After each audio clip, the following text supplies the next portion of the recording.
Welcome back to my channel. Ito na naman si Inday Bagat, ang yung plus size na vlogger, no? So for today's video, ang pag-uusapan natin ay tungkol sa paano ba natin malalaman na marami nang nakatikim sa saging ni Dudong. So, gusto ko lang itong klaruhin ha, na base lamang po ito sa aking pagbabasa, pagmamarites, at pagtanong-tanong. So, kung kayo po ay natamaan sa mga ganito ay pasensya na po, hindi ko na po yan kasalanan. Pawang just for fun, content lamang. So, santaba ko na talaga. So, yun na nga. Kasi tinanong lang naman to sa akin at kailangan ko namang sagutin na tanong na to na kung saan, paano ba malalaman, Inday, na si Dudong ay eksperyensado ng tao, marami ng karanasan, no? So, paano daw malalaman, excuse me po, na nag-hyper na naman ako. Paano nga ba malalaman na yung Dudong na yun, no? Ang saging ni Dodong ay nilamukot na. Marami ng marami ng pinagdaanan, no? Marami ng experience kumbaga, no? So, unang-una po, in terms of texture, in terms of shape, in terms of kanang kuan.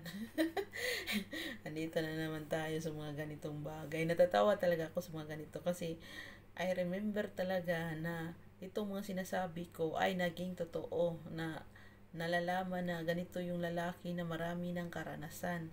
Ang marami ng pinagdaanan ng kanyang saging. Kasi una, yung yung texture niya ay hindi na siya mahamis, hindi na siya pinkish, no?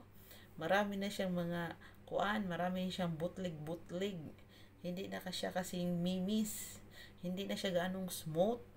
So hindi na siya pinkish. Pag tinignan mo ng ganun, bakit ba hindi na to siya nagpink? Iba na yung kulay niya. Parang nabugbog na ba? Nabugbog na siya, itim-itim na ba? Tas marami na siyang mga dot. So, yan po ang isa sa bantayan ninyo mga girls, na ang kang Dodong ay marami ng mga sobrang dot. Kay it's a sign na po yan na meron siyang mga kanang sakit, no? Lalong-lalo na yung dot niya doon sa uluhan, no?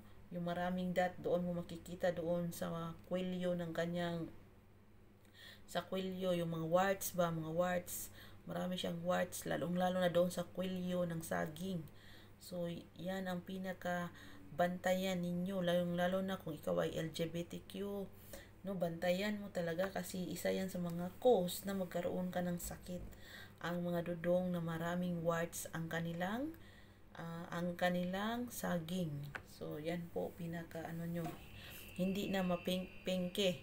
Marami ng warts. So, yan po ang sign na marami na siyang karanasan. Pangalawa is yung shape. Yung shape ay sobrang baliko na, no? Noon ay tayong-tayo, straight siya. Pero bigla na lang iba na yung direksyon na baliko.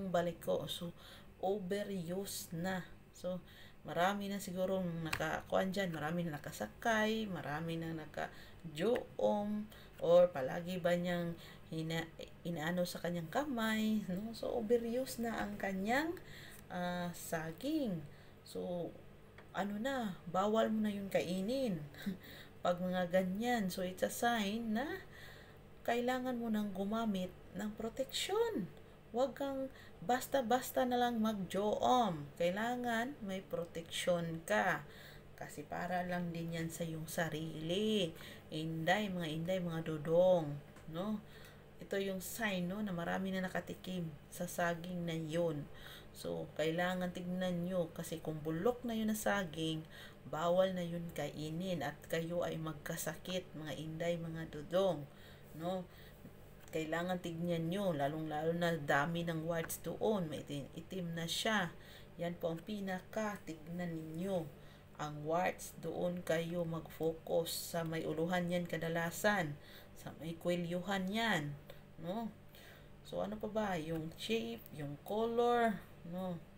Tapos yung iba na yung lumalabas, no? Lalo na iba na yung lumalabas dyan. Sus, hindi na yung sobrang, hindi na yung mga gata, iba na yung may yellowish na pag lumabas. Sus, yan ang pinakaano. Kaya practice po talaga ng safety na SE. Kailangan proteksyon po talaga palagi. Hindi po basta-basta na lang na ano, yung mga ganyanan. Kailangan may protection, no?